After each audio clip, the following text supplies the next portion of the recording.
Hey there, friend. I wanted to pop on here today and record another episode because I was just on a really, really interesting virtual session with Jenny Parker Brown. She was hosting, she was a guest on a session, and she was talking about personal style and brand imaging. And it was so good. Jenny is a brand style expert. And if you're not familiar with her work, check her out, Jennifer Parker Brown. She's just amazing. And so it got me thinking a lot about personal style, why it matters. It's not just about clothing. It's really about how you can use personal style to amplify your business, to amplify your brand.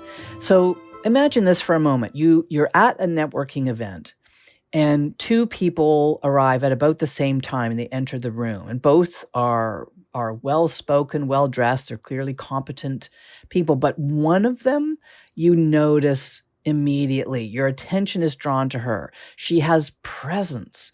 And you can't explain why necessarily, but you just feel drawn to her more than to the other person. Well, that, my friends, is the magical intersection between style and energy. So what I wanted to talk about today with you is how your personal style isn't just about the clothing you're wearing, though that is important to an extent, and I'll talk about that in a moment. But really, it's a quantum amplifier of your brand. So what I want to do with you here is to explore the science, maybe add a story or two, and I want to give you 3 simple ways that you can use style to project the kind of energy that will make other people lean in and think, I want what she's got. I want that, whatever that is. I want some of that. So, okay, let's start out then with why style matters. We'll dig into the science a little bit, and we're going to ground this first. So I guess initially I want to say that style is not superficial, although often it can be portrayed that way. It really is not. There are deep, deep meanings, and research consistently shows this, that what we wear influences both how others see us and how we see ourselves. So there's an interesting phenomenon called enclothed cognition. And it comes out of a landmark study from about 2012 by Adam and Galinsky, who found that this is so fascinating to me. So there were 2 groups of people. One group was given a white lab coat, and they were told that this is a doctor's coat. And the other group was given the same white lab coat, but they were told that it's a painter's smock. So exactly the same white lab coat given to 2 separate groups of people. The first group was told this is a doctor's coat, and the second group was told this was a painter's smock. Now, so fascinating. What researchers found was that the people that were wearing the doctor's coat, they performed better on tasks requiring focused attention than did those wearing, again, it's the same coat, but it was described as a painter's smock.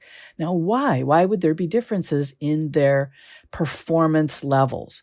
Well, as it turns out, clothing carries symbolic meaning that shifts how we think and feel, especially how we think and feel about ourselves. So the people that were wearing a doctor's coat felt elevated in a way. They felt perhaps more professional because we think of doctors as being a real profession. And those wearing a painter's smock, when they were asked after the episode was over, they said that it felt that they were expected to be more creative, or that artists, the word professional didn't really show up in their language. It was very different. So their self-perception was different. And that translated into a lower level of attention on the tasks they were given to do. So interesting. Another study, or a series of studies around mood and confidence, showed that in fashion psychology, clothing directly influences our moods and our behavior. So when we feel aligned with our outfits, in other words, we feel that what we're wearing, it fits us well, the colors are good for us, that we will naturally feel more confident. Our confidence rises, and so does our performance level. So similarly to that previous study I talked about with the doctor's coat and the painter's smock, how we feel, how well aligned we feel with our outfit, or the alignment we create internally with what we're wearing, that has an impact on our mood and our confidence levels, and that translates into higher or lower performance levels. And then with respect to brand trust, clearly marketing research shows that style consistency creates recognition and credibility. So having a consistent style, so you're showing up consistently in a particular way as expressed through your personal style and image. So just as a company's visual identity builds trust, your personal style consistency helps to reinforce your brand in every room you walk into. So in short, style, personal style, brand image is both an internal performance enhancer and it's a signal of credibility externally as well. Now, let's talk a little bit about energy and presence, because this is where things get really delicious here. I love this kind of stuff. So we've all met someone who walks into a room wearing something really simple, might be just jeans and a t-shirt, but somehow they're really rocking that. And you might be wearing the same thing, jeans and a t-shirt, but you don't feel the same when you're looking at that person who's projecting something different. Their energy is so different, and you don't feel that you're projecting that. Very much this is an energetic difference. Psychologists refer to it as presence, and that arises when our internal state is coherent. The body, the physical state we're in, our emotions, even the modulation of our voice, etc. That's all coherent. Then we radiate a kind of steadiness and reliability that people will pick up on. And so trust goes up automatically with that kind of style coherence. And some researchers have explored a relatively new field called a biofield. And this is the idea that we emit vibrational energy patterns that others will sense subconsciously. Now, the science in this is somewhat early, somewhat new, but there are certain traditions such as yoga, for example, that go back millennia, and those traditions describe us as vibrational beings, and so that very much fits into this research area known as biofield. So style becomes a kind of energetic resonator. If it helps, you can think of the outfit that you're wearing on any given day as a violin, and the energy you project is the music. So if the violin is in tune, if there's coherence with the different strings on the violin, then your music will carry clearly. What you project, your presence, will carry clearly. People will notice it. People will see it. But if you're out of alignment, if you're wearing something that fights your essence, then the signal gets muddied. It's fuzzy. It's not as clear. Quick story here. I absolutely fell in love with style. I was probably about 11 years old, and I can't say why, whether it was just something that was deeply embedded in me, or perhaps I was just noticing other people and noticing something about the energy and style of certain people, and I wanted that for myself. So at 11 years old, I talked my parents into buying me a used sewing machine. I'll never forget it. It was a Singer sewing machine. It was turquoise in color, a pale turquoise. I'm not kidding. It would go backwards and forwards, and it would zigzag, and that's it. None of the fancy stitching that sewing machines have today, but it was all I needed. And I loved creating. I would spend hours and hours turning pieces of fabric into outfits that felt like me mostly. And I have to say that there were some times when the idea I had in my mind did not translate. When I finished the piece that I was making, it didn't work. So what I thought I was creating, I didn't create. And in part that was because I wasn't as good at it when I was younger. I got better, of course, as I spent more time at it, as I got older. And I got better also about knowing what would work for me and what wouldn't work for me. So what shapes of clothing worked for my body type and what didn't, what colors worked with my complexion, my coloring, and what didn't, and what styles of fabrics, what the types of patterns, the drape of pattern, the weight of pattern, of fabric, and then the patterns themselves, a busy pattern or a more subtle pattern or large blocks of color, whatever. Some work better than others for me. And so I was experimenting. I was learning as I went. I had some epic fails along the way, as one does, but I was learning and growing and developing my own sense of style. And I started noticing within a few years as I got better, people would ask me where I would get things, and they would notice my presence that would change when I was wearing something that really did project that coherence I talked about earlier, something that fit my body type, that was the right color, the right style, the right shape, the right weight of fabric, drape of fabric. It would all blend together into a kind of energetic presence, and people noticed it. So I became aware very young, even though I didn't know anything about the research, I didn't know about the science of this. It's just I knew how certain clothes made me feel. I wanted to project that. And honestly, that hasn't changed. I still love clothes. I love fashion as a form of self-expression, as a form of energetic presence and projection. So how about you? How can you align style and energy in a way that feels light and easy? Because for lots of people I know, the thought of opening your closet doors, walking into your closet, whatever you have for clothing storage, and doing a kind of assessment, maybe an overhaul, feels really, really daunting. So I don't want to say to you right now that you need to just start over. If this is an area that's challenging for you, you don't have to start over. You don't have to throw out everything and begin again. That's expensive and time consuming, and it would probably feel too daunting to do that.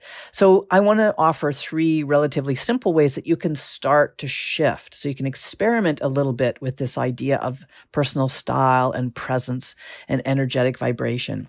So the first suggestion I have for you is to just set an intention before you get dressed.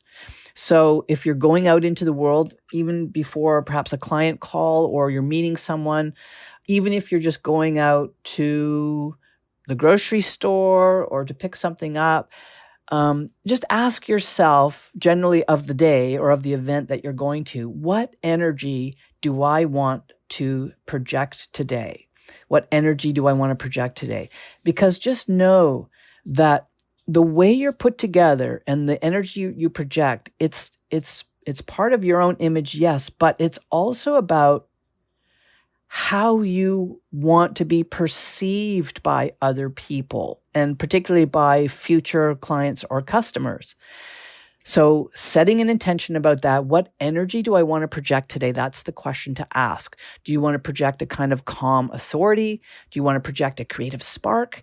Then choose one piece. It might be a blazer. It might be a pair of capri pants. It might be a pair of shoes, a scarf, one single item that embodies that intention, and then you can build around that. But the main thing is to be intentional about this. And I've talked a lot in previous episodes, and when I'm coaching clients, it's something I talk about all the time, is so important to be intentional. Often we just kind of do things on autopilot. We'll get dressed in the morning just quickly, like what can I grab here? What'll be easy and simple, and I'll just throw it on and head out the door. But then you're kind of projecting that you don't really care as much. Your energy may not be as aligned as it could be. And this is actually a fairly simple way that you can up-level your presence in the world. So setting that intention and then choosing something that embodies it and going with that. The second suggestion I have for you is to think about adopting a signature element. So what comes to mind with this, I think about Steve Jobs, who always wore that black turtleneck. And he did that, he said, because he didn't have to spend time making a decision about what to wear each day. So he just wore the same thing every day. Now, I'm assuming he had a huge pile of black turtlenecks, that it wasn't the same one black turtleneck that he was wearing every day. I hope not, anyway. But for him, that was just, he didn't want to spend any time or energy thinking about what he was wearing, because he wanted that time and mental energy for other things. But it became a kind of signature element for him. And other tech wizards have adopted his style. I think at one point, Elizabeth Holmes, the woman that now has fallen from grace, but she was supposed to be a tech wizard who created a company, Theranos, which was supposed to be offering cutting-edge blood testing techniques. And she adopted the same black turtleneck for a while. And she was adopting Steve Jobs' signature element. So I'm not saying adopt a black turtleneck. Find your own signature element. A good friend of mine, Annette Bond, who is she does personal style with women, and she's amazing at it. And anytime she's on camera, for the longest time, she would have a mannequin behind her in her backdrop, which had a vibrant pink and fuchsia and black leopard print scarf on the mannequin. It was a signature piece for her, and I came to associate that with her. It beautifully represented her brand image. It had her brand colors. And that signature element, anytime I see a pink leopard print scarf, I think of Annette immediately, because I have that association. So it really is a very powerful element, having one signature element that you can become known for. It will help build recognition, and it will help you radiate more confidence. Now, the third suggestion I have for you is to just make some micro style adjustments for energy resets during your day. So if you find your energy dips at certain points of the day, for lots of people, it's mid-afternoon, for example, don't underestimate small fashion tweaks. So first of all, straighten your posture, maybe change your earrings, switch from flats to heels or from heels to a pair of boots, add a jacket, add a scarf. I mean, something simple that just shifts your energy, and that will help to recalibrate the energy you're projecting very quickly. So I think the main thing I want to share with you is you don't have to be a fashionista here. You don't have to go and spend vast wads of money getting expensive designer stuff. Listen, I do a lot of shopping at consignment shops because first of all, I love the kind of scavenger hunt quality to it. But with the right consignment shops, when you've got an owner of a consignment shop who carefully curates what is in the shop, so they're quality pieces that have been well taken care of, but they're different. There's one in particular I go to, and I love it because I see things that I never see anywhere else, and my style has a bohemian element to it. So I'm just never that comfortable in really conventional type clothing. And so that particular shop is one that I know every time I go, I can find something, and at a price point that's not crazy. I mean, I've picked up a gorgeous pair of heels for $40, for example, and they look good. They suit me. They fit my style, and I feel great every time I wear them. So next time you're getting dressed, remember, you're not simply putting on clothing. You're tuning your own energy projection instrument here. Okay, my friend. Well, that's it for today's podcast. If this episode has sparked ideas for you, I'd love it if you would share it with a friend, anyone who is also looking to build out her brand or her personal style. And that would be amazing. And also, if you can like and subscribe, that just helps me reach more people. It helps me get my message out further into the world. And I think that's a good thing. So thank you. Remember, you are your brand. Let your style carry your light. Until next time, thank you, my friends.